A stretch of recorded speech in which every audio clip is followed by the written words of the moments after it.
위원장 되시기 전에 공정위원장 혹시라도 되시면 네. 저희 방송에 꼭 먼저 나와달라고 부탁을 저희가 그렇게 신신당부를 했는데도 불구하고 지난주에 MBC를 먼저 출연하셔가지고 예. 저희 같은 중소방송사를 먼저 챙기셔야 할 공정위원장께서 대형 방송사부터 출연하시면 방송의 공정거래에 굉장히 나쁜 시그널을 줍니다. 예, 뭐 제가 요즘은 기업들에게서는 갑일지는 모르지만 또 네. 언론이나 그 국회에 대해서는 또 의리거든요. 그러니까 저도 눈치 봐야 할 때가 많습니다. 대형 방송사부터 출연하면 안 되는 거거든요. MBC 얼마나 큽니까? TV에서 건물 달랑 하나예요. 조그만 거. 그래도 뭐 김어준 총수의 영향력은 뭐 MBC 못지 않다고 생각을 하고 있습니다. 그럼 먼저 오셨어야죠, 여기를. 네, 섭섭합니다. 예, 알겠습니다. 요즘 제가 그 언론을 보다 보면 이야, 공정위가 이렇게 힘이 센 곳이었나. 공정위가 뭐 하는지 모르는 사람 진짜 많았어요. 예. 공정위가 뭐 하는 데입니까? 일단 설명해 주십시오. 말 그대로 공정한 시장 경제 질서를 확립하는 것을 조직의 책무로 하고 있는 중요한 기관이고요. 네. 다른 나라에서는 정말로 중요한 역할을 하고 있는. 다른 나라에서는 뭐 담합이라든가 기업들이 벌벌 떠는 조직이 원래 공정위 아닙니까? 그렇습니다. 미국 네. 같은 데서는 공룡 기업을 분할 명령을 내리기도 하고. 분할해라? 예. 그러니까 AT&T라고 장거리 전화를 독점하고 있던 회사를 4개로 쪼개는. 독과점법 때문에? 네, 그렇습니다. 그런 역할을 하기도 했었죠. 예. 자본주의 사회인데 예. 스스로 성장한 기업을 니네가 독과점이니까 공정거래 거스리니 분할해라 이런 적이 있었어요? 네, 미국에서 그런 적이 있었습니다. 뭐 그럴 정도로 힘이 세고요. 예. 그게 제대로 작동하는 자본주의네요, 말하자면.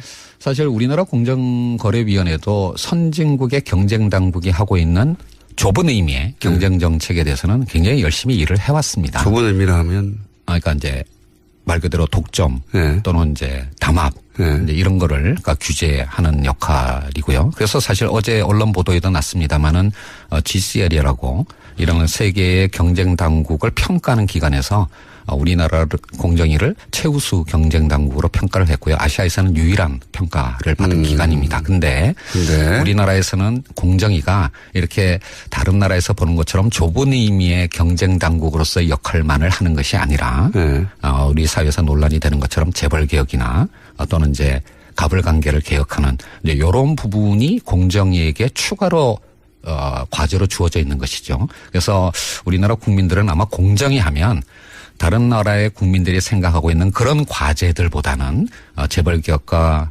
갑을 관계 해소 이제 이런 쪽을 먼저 생각할 수밖에 없는 상황이었고 그런 측면에서 그동안 공정위가 국민의 기대에 걸맞는 역할을 하지 못했던 것이 이제 공정위에 대해서 비판이 일부 있었던 원인이라고 할 수가 있겠습니다. 일부 아니고 많이 있었습니다.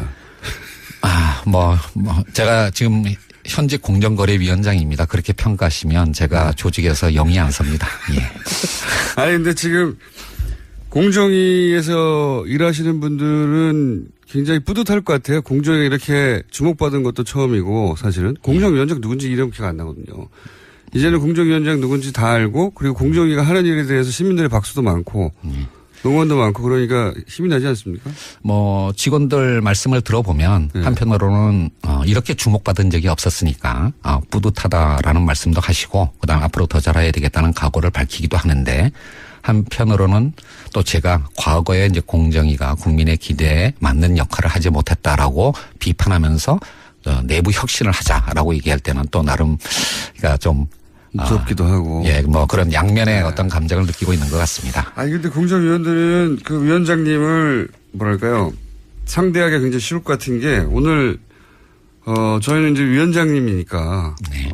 적어도 수행원 몇 명과 함께 대리 운전을 해서 오실 줄 알았더니 혼자 운전을 해가지고 지하 4층에 혼자 어슬렁거리는 걸 저희 작가들이 뛰어내려서 주워왔어요. 그렇게 표현하시면 안 되고요. 그리고 그 유명한 가방 있지 않습니까? 예. 가방 들고 다 떨어진 거. 그 바꾸시지도 못하죠, 이제. 예, 뭐, 사실 제 1,000원 뭐 바꾸든지 아니면 이제 좀 칠을 새로 하든지 이렇게 하라고 자꾸 이제. 왜냐면 가방 오니까. 예. 위원장님보다 가방을 먼저 찍어요, 사람들이. 네. 밖에서. 예. 작가들이 자기들 찍고 막 들고. 예. 유명한 아이템 됐습니다. 근데 하여튼 저의 상징처럼 됐기 때문에 제가 공정거래위원장을 하는 한은 못 바꿀 것 같습니다. 예. 저희가 뜯어버릴까요? 새로 바꾸시게. 네. 그리고 말을 조용조용 이렇게 점잖게 서늘하게 하는 분은 또 처음이에요. 예. 원래 그렇게 했는데요. 웃으면서. 예. 웃으면서 너 죽을래? 이러시는 거잖아요. 그렇지 않습니다. 또 한편으로는 요즘 김상조가 너무 말랑말랑해졌다는 얘기도 많이 듣고 있죠. 예. 그건 아마도 말랑말랑해졌다기보다는 맨 처음에 재벌개혁을 시도할 줄 알았더니 그거는 시간을 좀 준다고 하고 프랜차이즈부터 시작하셨잖아요. 사실상. 그래서 이건 역시 재벌은 어려운 건가? 말랑말랑한 건가 생각하시는 것 같은데 그 이유를 좀 설명해 주세요. 왜 프랜차이즈부터 첫 번째 공정위의 프로젝트가 된 건지. 사실은 굉장히 어려운 문제고 개혁의 전략과도 관련된 것인데요. 크게 보면 두 가지 접근 방법이 있을 수가 있습니다. 옛날에 사회주의 국가의 체제 전환 경험을 비춰본다면 러시아처럼 빅뱅 전략으로 가장 핵심적인 과제부터 먼저 하는 전략이 있을 수가 있는 거고. 삼성을 쾅 때린다든가. 그렇게 접근할 수도 있는 거고 또 하나는 이제 중국의 만만디 전략처럼 주변에서 이렇게 성과를 만들어가는 그런 전략이 있을 수가 있는데 아마 빅뱅 전략을 취한다면 재벌 개혁을 가장 먼저 해야 되겠죠. 그렇지만 이제 지금의 우리나라의 국회의 어떤 구조라든지 또는 이제 국민들의 어쩌면 두 개의 국가로 쪼개져 있는 이런 상황들을 생각을 한다면 재벌 개혁을 중심으로 하는 빅뱅 전략은 굉장히 큰 논란을 일으키고 우리 사회를 필요하죠. 예, 그렇습니다. 그리고 사실은 재벌 개혁의 대부분의 어떤 수단은 입법을 통한 것인데 지금 국회를 통과할 법률이 과연 몇 개나 되겠느냐라고 하는 현실적인 판단도 있을 수가 있는 거고요. 그래서 이제 저 개인적으로는 모든 국민들이 찬성할 수 있는 공감할 수 있는 그런 개혁과제 즉 우리 사회의 을의 눈물을 닦아준다라고 하는 그런 일상생활에서의 어떤 불공정 문제를 먼저 접근함으로써 개혁의 성과를 만들어내고 이것이 후퇴하지 않을 전진을 만들어내는 길이다라고 하는 공감을 만들어내는 전략으로 가는 것이 보다 현명할 수 있다라고 생각을 합니다. 그런 의미에서 본다면 제가 좀 더 신중한 전략을 택한 것이지 개혁의 의지가 후퇴한 것은 아니라고 말씀드릴 수가 있겠습니다. 개혁의 의지를 의심하면서 도전하지 말라고.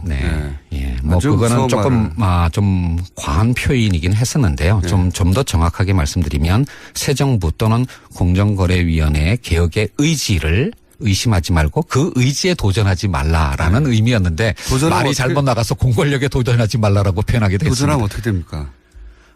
지금 공정거래위원회 등 정부가 갖고 있는 행정부서가 갖고 있는 공권력을 엄정하게 행사할 겁니다.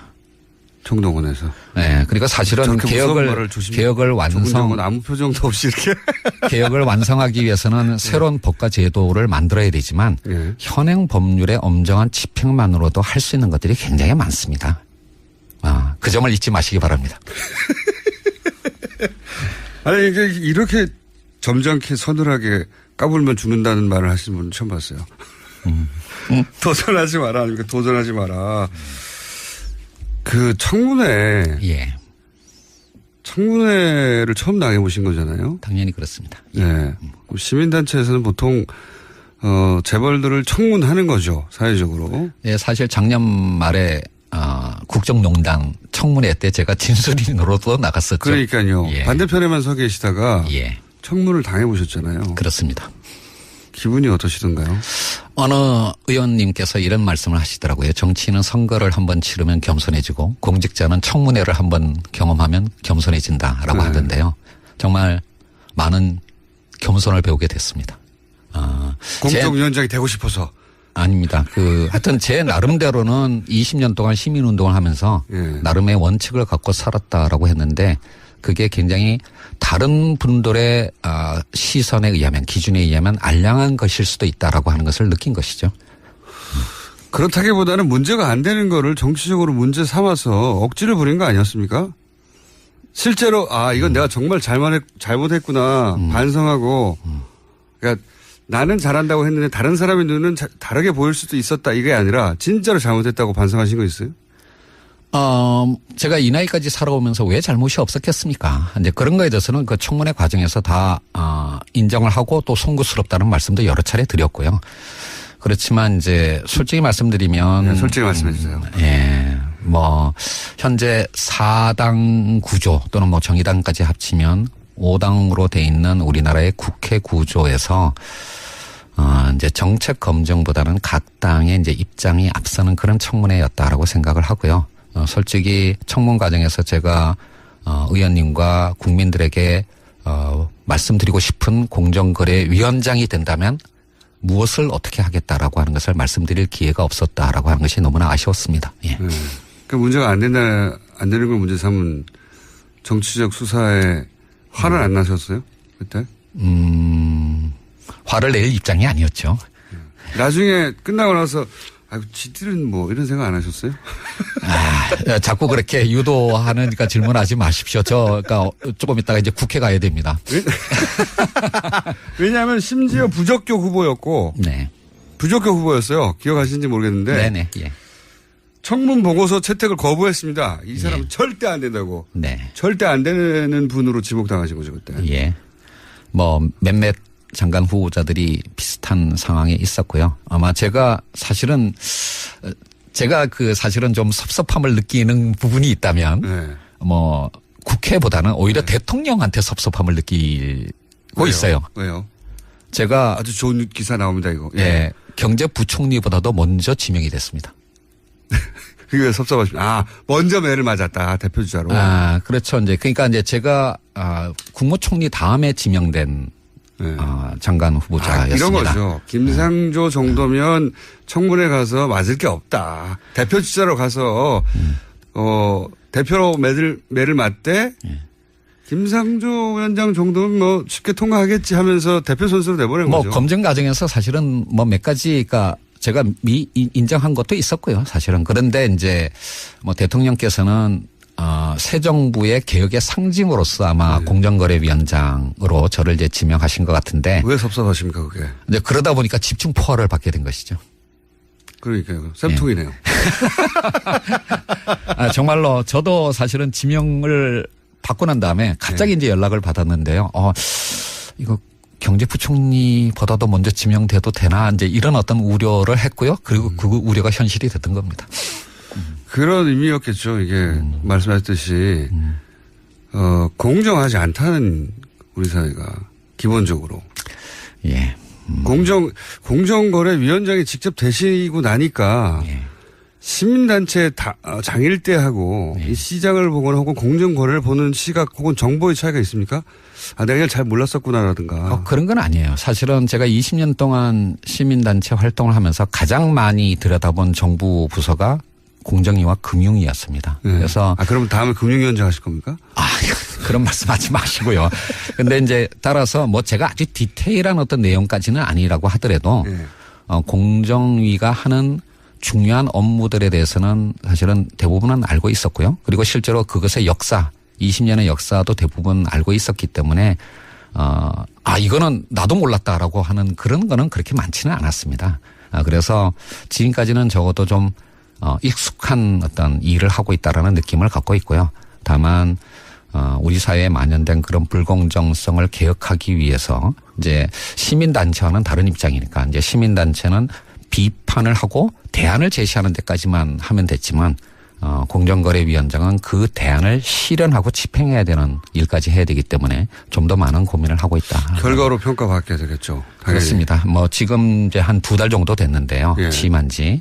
근데 지금까지는 이제 목소리만으로도 평가를 받을 수 있었지만 이제 지금부터는 성과를 내야 됩니다. 예.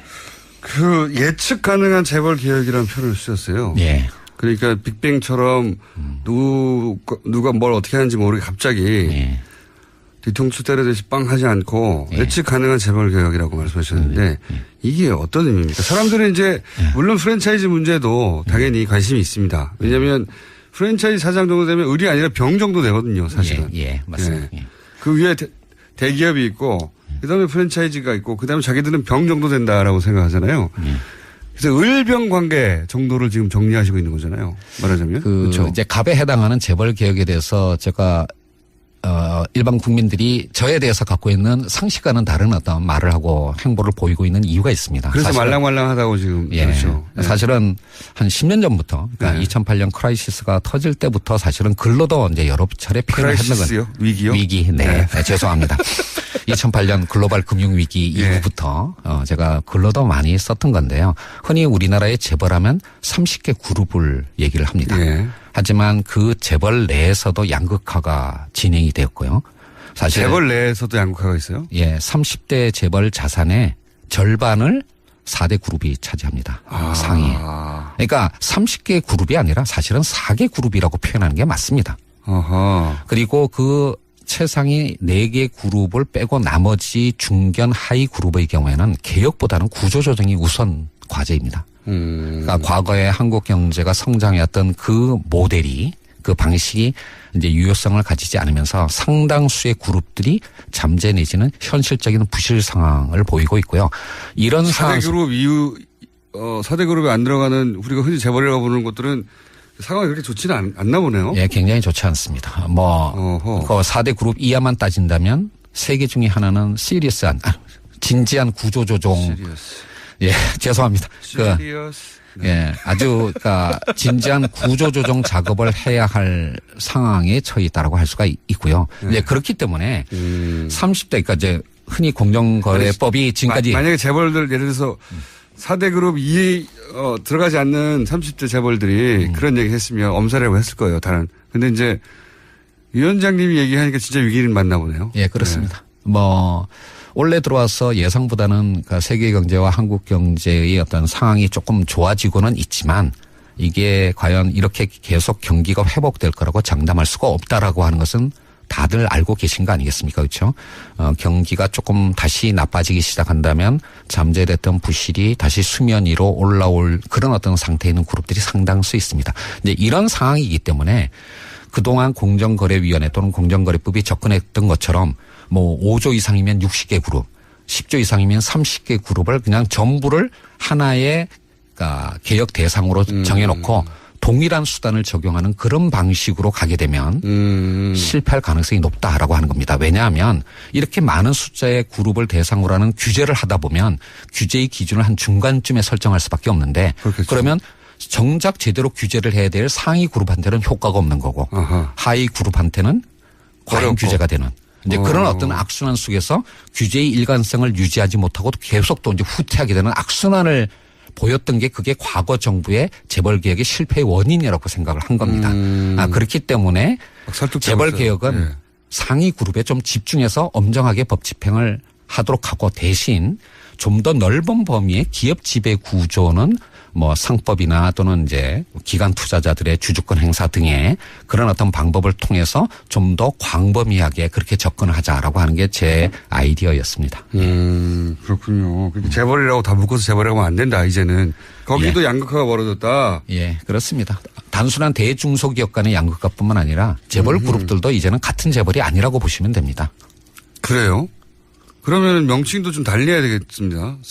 4대 그룹 하고 나머지 대기업들 이런 식으로. 예, 그렇습니다. 그렇게 보시는 게 정확합니다. 위원장님이 워딩을 만들어 주셔야. 예.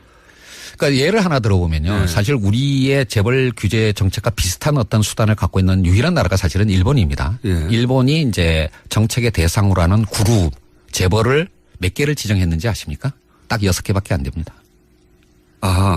재벌이 6개밖에 없다. 예. 그러니까 이제 일본의 공정거래법에 해당하는 법률에서 이렇게 강하게 규제를 하는 그룹으로 지정했던 게 6개밖에 안 됐거든요. 그러니까 100대 그룹 100대 재벌 이런 식으로 얘기하면 안 되겠군요, 이제는. 그러니까 이제 일본 경제 또는 일본 기업이 한국보다 얼마나 크다는 거는 다들 아실 테니까 그런 거에 비해서 본다면 사실은 이런 경제력 집중 억제와 같은 그런 강한 규제는 좀 더 좁은 범위를 설정해서 엄정하게 집행하는 것이 성공의 방법이라고 저는 생각을 합니다.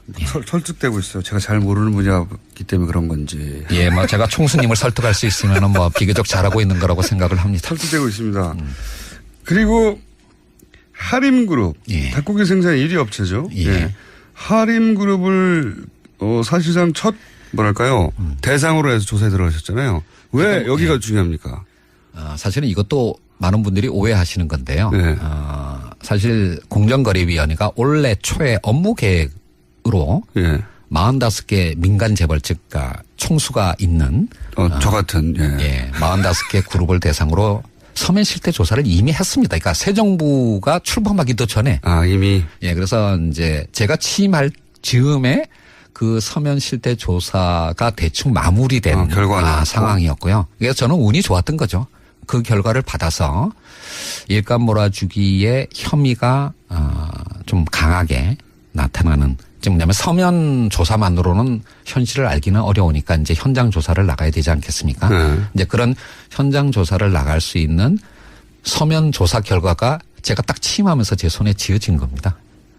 그래서 이제 대상이 되는 그룹들이 이제 뭐 여러 개가 있었는데요. 뭐 그 중에서 지금 몇 개의 그룹을 조사할 예정이다 또는 조사하고 있다 이런 말씀은 절대 드릴 수가 없습니다. 예, 이런 개별 기업에 대한 조사는 언제까지나 확인도 부인도 하지 않는 그런 입장을 갖고 있는데요. 뭐 하림의 경우에는 이미 언론 보도가 된 상황이고 뭐 일감 몰아주기 부분과 함께 일감 몰아주기가 왜 나쁜지 좀 설명해 주십시오. 이거는 이제 재벌의 어떤 부와 경영권의 승계와 관련된 문제인데요. 뭐 다들 아시는 것처럼 옛날에는 그냥 공익재단을 이용하기도 하고 물타기 증자를 하는 게 1세대 방식이었습니다. 그러다가 이제 요즘 논란이 되는 이재용 부회장 등등의 뭐 전환사채라든지 같은 이제 주식과 연계되는 회사채를 이용하는 그런 방식이 2단계였고 일감 몰아주기가 이제 부의 편법 승계의 3단계쯤 해당하는 어떤 방식이라고 할 수가 있는데요. 왜 그렇습니까? 그러니까 이제 그룹이다 보니까 그러니까 그룹 계열사의 물량만으로도 상당한 정도의 일감을 마련할 수 있는 그런 사업들이 꽤 있습니다. 가장 대표적인 것이 물류라든지 아니면 계열사들의 전산 관리 이런 것들은 뭐 수십 개의 계열사가 있는 그룹 정도라면 그룹 계열사의 물량만으로도 충분한 정도의 회사 경영이 가능하지 않겠습니까? 그런 회사가 있는 것은 당연한 건데 그 회사의 주식을 총수 일가가 갖는 겁니다. 그래서 계열사의 물량을 몰아줌으로써 거기서부터 발생하는 어떤 수익을 계열사가 아니라 또는 계열사의 주주들이 아니라 총수 일가가 가져간다라는 것이 이제 일감 몰아주기의 본질인데요. 이것이 가지는 의미는 두 가지입니다. 첫 번째는 부와 경영권의 편법 승계의 씨앗이 된다라고 하는 것도 문제이지만 그 돈으로 또 자기 주식을 늘릴 수 있으니까요. 그리고 이제 대를 이어서 승계를 하는 문제가 있는 거예요. 그런데 두 번째 보다 심각한 문제가 있습니다. 바로 이런 일감 몰아주기가 주로 이루어지는 영역이 작은 어떤 중소기업들이나 영세 자영업자들이 밀집되어 있는 영역이에요. 그게 어떤 의미죠? 그러니까 골목 상권 문제, 그러니까 대형마트 또는 물류 또는 그러니까 건물 관리 또는 이제 그 전산 관리 이제 이런 쪽이 사실은 중소기업들이나 자영업자들이 해야 할 영역인데 여기에 이제 총수 일가가 주식을 갖고 있는 회사가 뚝 들어가 버리면 거기가 완전히 생태계가 황폐해지는 겁니다. 예를 들면 한때 뭐 90년대까지만 하더라도 우리나라 대학의 전산학과가 공대에서는 가장 인기 학과였습니다. 지금은 가장 인기가 없는 학과가 됐습니다. 왜냐하면 전산학과를 졸업해봐야 재벌 계열사의 하청업체의 직원밖에 비정규직 직원밖에 안 된다는 걸 이미 알게 된 것이죠. 이런 식으로 했기 때문에 인터넷 강국인 한국이 제대로 된 전산관리 회사가 하나도 존재하지 않게 된 것입니다. 다 구멍가게 역할밖에 안 되니까요. 이렇게 쉽게 설명하시지. 그래서 그 일감 몰아주기는 단순히 부와 경영권의 편법 승계를 차단한다는 의미뿐만 아니라 이른바 우리나라 기업의 생태계를 복원한다. 그래서 중소기업이 대기업으로 큰 그룹으로 성장할 수 있는 이 기업의 성장 사다리를 복원한다라는 의미에서 보다 중요한 과제라고 할 수가 있겠습니다. 그래서 사실 재벌 개혁 중에서 뭐 이런 어떤 그러니까 뭐 순환 출자 문제나 금산 분리 문제도 물론 중요한 거지만 제가 또는 공정거래위원회가 단기적으로 집중하는 게 바로 일감 몰아주기 규제에 대한 엄정한 법 집행을 강조하는 이유가 여기 있습니다. 그런 거군요. 저는 그냥 대기업끼리 자기들 일감 몰아주는 거가 불공정할 수는 있지만 시장에서 뭐 그렇게까지 큰 문제인가 최우선인가 했더니 실제로는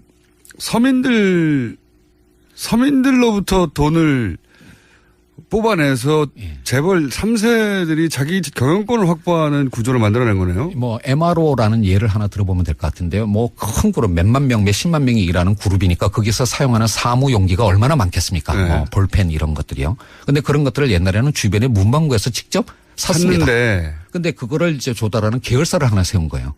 그러니까 주변에 문방구가 다 사라지는 거죠. 다 망하는 거죠. 지금 문자가 엄청나게 쏟아지고 있어요. 우리 상조 하고 싶은 거 다 해. 이건 문재인 대통령이 주로 봤던 응원인데. 예. 확 이해가 되어버렸어요. 아무래도 교수님으로 돌아가셔야 될 것 같은데. 예, 뭐. 제가 그래서 저는 그러니까 제가 50이라는 사실을 잊지 않고 있습니다. 그러니까 뭐 정년할 때까지 공무원을 할 생각은 없습니다. 그러면 혹시 이건 곁가지 질문인데 위원장님 다음에 예. 다른 공직도 하실 생각이 있어요? 그러니까 내일을 알 수 없는 사회에 살고 있는 것이 대한민국입니다. 뭐 그런 말씀 하지 마시고. 있다는 얘기. 상황이 되면 하실 수도 있다는 이런 출마 선언 아닙니까 이건? 저를 죽이시는 발언이고요. 저는 솔직히 말해서 지금의 제 목표는 공정거래위원장 임기 3년을 채우는 겁니다. 공정거래위원장이 임기를 다 못하는 적이 있습니까? 예, 그렇습니다. 아마 지금까지 공정거래위원장 중에서 임기 3년을 채우지 못하신 분들이 훨씬 많습니다. 한 가지만 더, 이 시간이 이렇게 빨리 가나, 이거. 다음에 한 번 더 나와주세요. 저희가 1시간 뽑아놓을 테니까. 그러니까 공정하게 다른 방송사를 다 돈 다음에 오겠습니다. 다 돈 다음에 다시 시작하는 첫 번째 방송은 저희 방송을 해주시는 것으로. 뭐 그것까진, 예, 그거는 약속드리겠습니다. 예. 좋습니다. 아마 근데 다 돌려면은 제 임기 3년을 다 지나갈 겁니다. 다시는 안 나오신다는 거 아닙니까? 저희가 그러면 글로 갈 수도 있어요. 바쁘시면. 네, 알겠습니다. 출장 인터뷰. 이번에 마지막 질문인데요. 사실 더 할 게 많은데 시간이 없어요. 이걸 바로 질문을 드려야겠네요. 2분 내 답변해 주십시오. 네. 이재용 삼성 부회장 재판에 증인으로 수사하셨습니까? 네. 물론 이제 공직자시니까 그리고 재판부가 판단할 일이니까 네. 다른 말씀하실 수 없더라도 이재용 부회장이 여기서 무죄를 받을 수도 있지 않습니까? 재판부의 판단으로. 그렇습니다. 예. 핵심적인 어떤 혐의인 뇌물죄에 관해서는 결과를 정당하기 어렵습니다. 보시기엔 어떻습니까?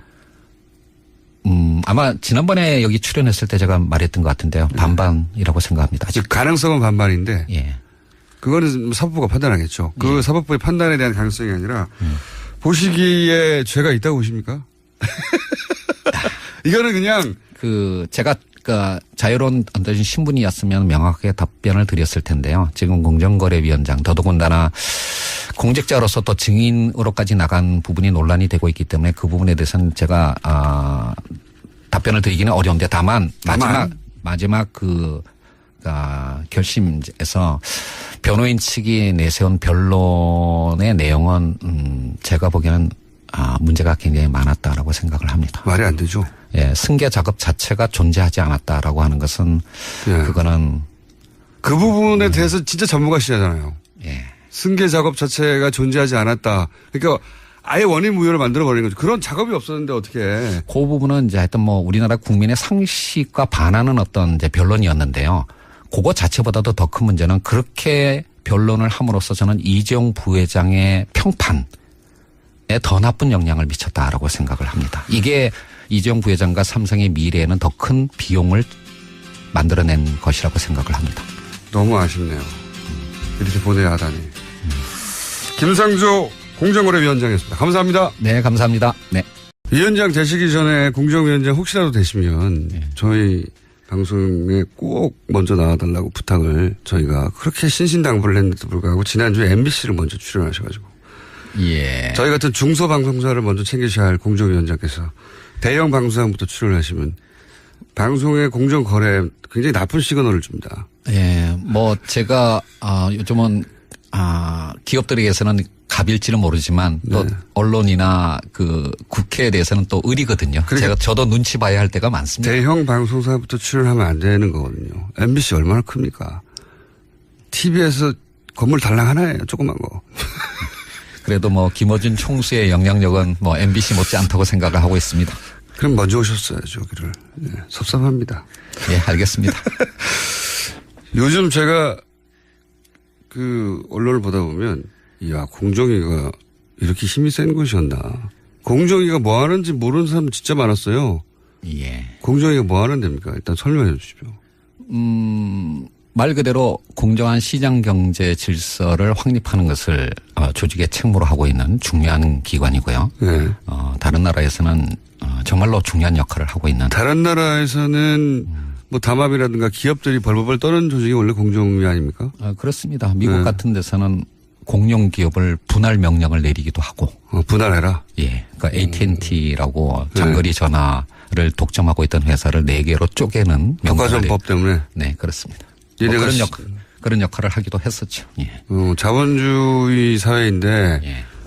스스로 성장한 기업을 니네가 독과점이니까 공정거래 거스리니 분할해라 이런 적이 있었어요? 네, 미국에서 그런 적이 있었습니다. 뭐 그럴 정도로 힘이 세고요. 예. 그게 제대로 작동하는 자본주의네요, 말하자면. 사실 우리나라 공정거래위원회도 선진국의 경쟁당국이 하고 있는 좁은 의미의 경쟁 정책에 대해서는 굉장히 열심히 일을 해왔습니다. 좁은 의미라 하면? 그러니까 이제 말 그대로 독점 또는 이제 담합 이제 이런 거를 그러니까 규제하는 역할이고요. 그래서 사실 어제 언론 보도에도 났습니다마는 GCL이라고 이런 세계의 경쟁 당국을 평가하는 기관에서 우리나라 공정위를 최우수 경쟁 당국으로 평가를 했고요. 아시아에서는 유일한 평가를 받은 기관입니다. 근데 우리나라에서는 공정위가 이렇게 다른 나라에서 보는 것처럼 좁은 의미의 경쟁 당국으로서의 역할만을 하는 것이 아니라 우리 사회에서 논란이 되는 것처럼 재벌 개혁이나 또는 이제 현행 법률의 엄정한 집행만으로도 할 수 있는 것들이 굉장히 많습니다. 그 점을 잊지 마시기 바랍니다. 아니, 이렇게 점잖게 서늘하게 까불면 죽는다는 말을 하시는 분은 처음 봤어요. 도전하지 마라, 아닙니까? 도전하지 마라. 그 청문회. 예. 청문회를 처음 당해보신 거잖아요. 당연히 그렇습니다. 예. 네. 시민단체에서는 보통, 재벌들을 청문하는 거죠. 사회적으로. 예, 사실 작년 말에 국정농단 청문회 때 제가 진술인으로도 나갔었죠. 그러니까요. 예. 반대편에만 서 계시다가 예. 청문을 당해보셨잖아요. 그렇습니다. 기분이 어떠시던가요? 어느 의원님께서 이런 말씀을 하시더라고요. 정치인은 선거를 한번 치르면 겸손해지고 공직자는 청문회를 한번 경험하면 겸손해진다라고 하던데요. 정말 많은 겸손을 배우게 됐습니다. 공정위원장이 되고 싶어서. 아닙니다.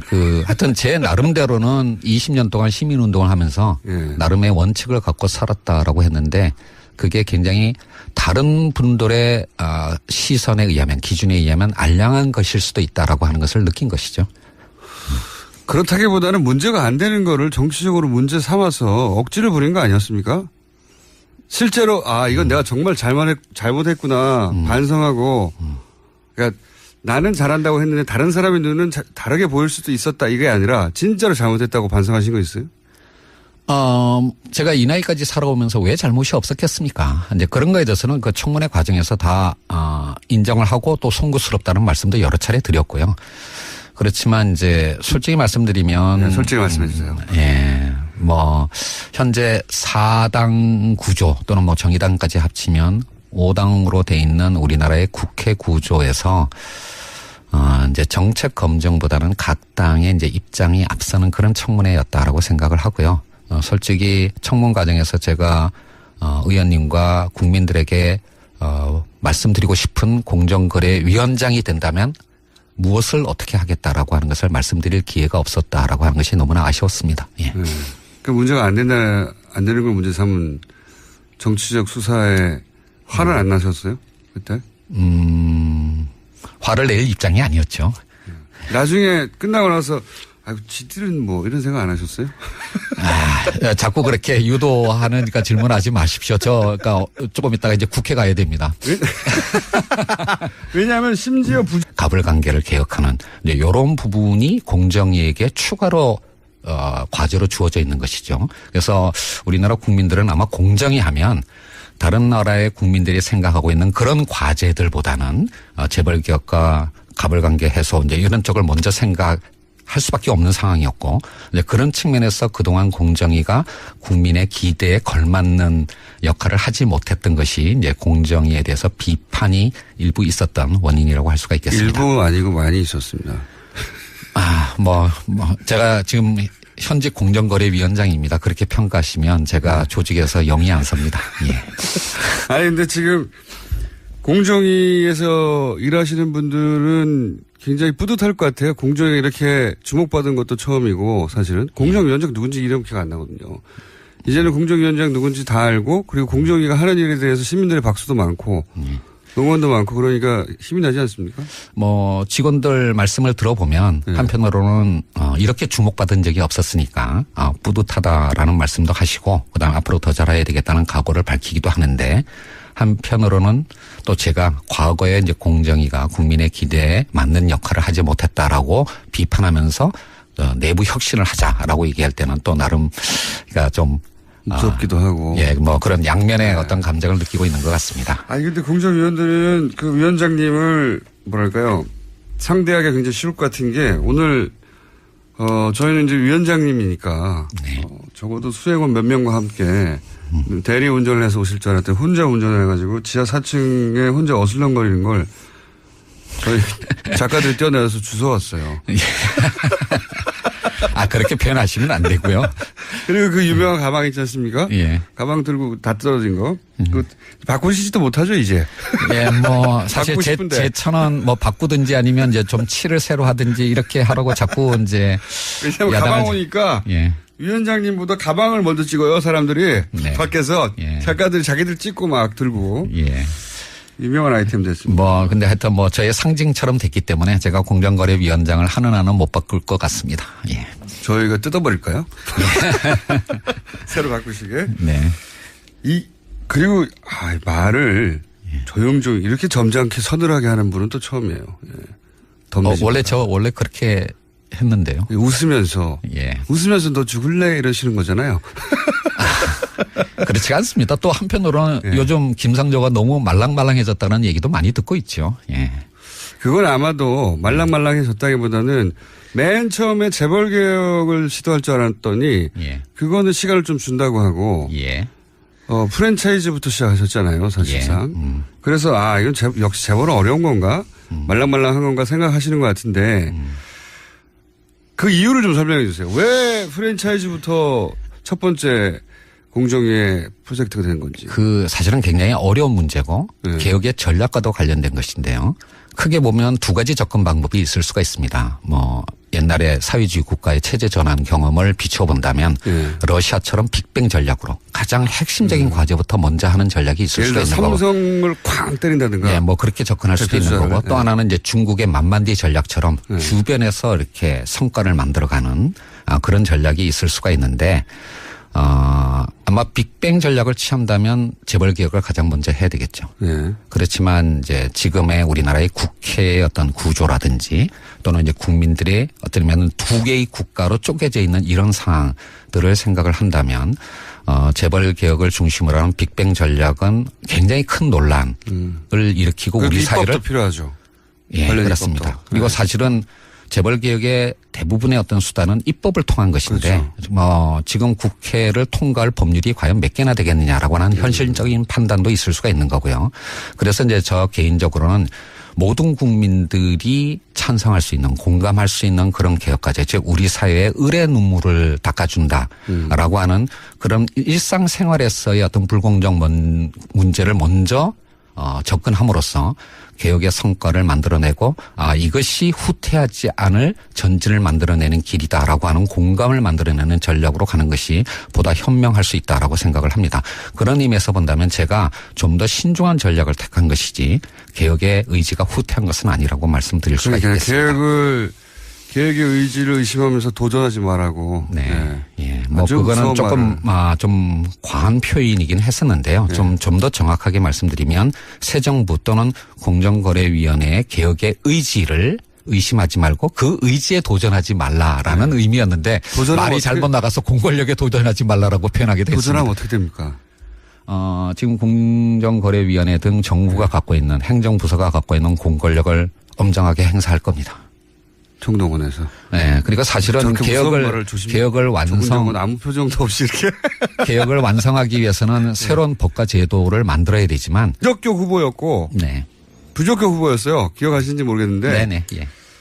청문 보고서 채택을 거부했습니다. 이 사람은 절대 안 된다고. 네. 절대 안 되는 분으로 지목당하신 거죠, 그때. 예.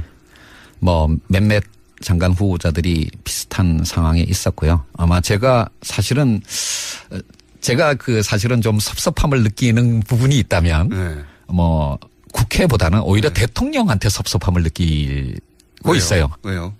제가 아주 좋은 기사 나옵니다, 이거. 예, 경제부총리보다도 먼저 지명이 됐습니다.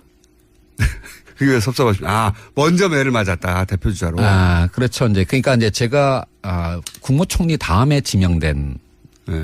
장관 후보자였습니다. 이런 거죠. 김상조 정도면 청문회 가서 맞을 게 없다. 대표주자로 가서 대표로 매를 맞대. 김상조 위원장 정도면 뭐 쉽게 통과하겠지 하면서 대표 선수로 내보낸 거죠. 검증 과정에서 사실은 뭐 몇 가지가 제가 인정한 것도 있었고요. 사실은. 그런데 이제 뭐 대통령께서는 새 정부의 개혁의 상징으로서 아마 공정거래위원장으로 저를 이제 지명하신 것 같은데. 왜 섭섭하십니까, 그게? 이제 그러다 보니까 집중 포화를 받게 된 것이죠. 그러니까요. 쌤통이네요. 정말로 저도 사실은 지명을 받고 난 다음에 갑자기 이제 연락을 받았는데요. 이거 경제부총리보다도 먼저 지명돼도 되나 이제 이런 어떤 우려를 했고요. 그리고 그 우려가 현실이 됐던 겁니다. 그런 의미였겠죠. 이게 말씀하셨듯이 공정하지 않다는 우리 사회가 기본적으로. 예. 공정거래위원장이 직접 되시고 나니까 시민단체 장일대하고 이 시장을 보거나 혹은 공정거래를 보는 시각 혹은 정보의 차이가 있습니까?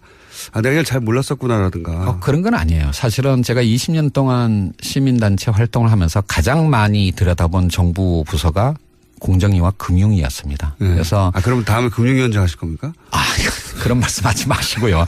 근데 이제 따라서 뭐 제가 아주 디테일한 어떤 내용까지는 아니라고 하더라도 공정위가 하는 중요한 업무들에 대해서는 사실은 대부분은 알고 있었고요. 그리고 실제로 그것의 역사, 20년의 역사도 대부분 알고 있었기 때문에 이거는 나도 몰랐다라고 하는 그런 거는 그렇게 많지는 않았습니다. 그래서 지금까지는 적어도 좀 익숙한 어떤 일을 하고 있다라는 느낌을 갖고 있고요. 다만 우리 사회에 만연된 그런 불공정성을 개혁하기 위해서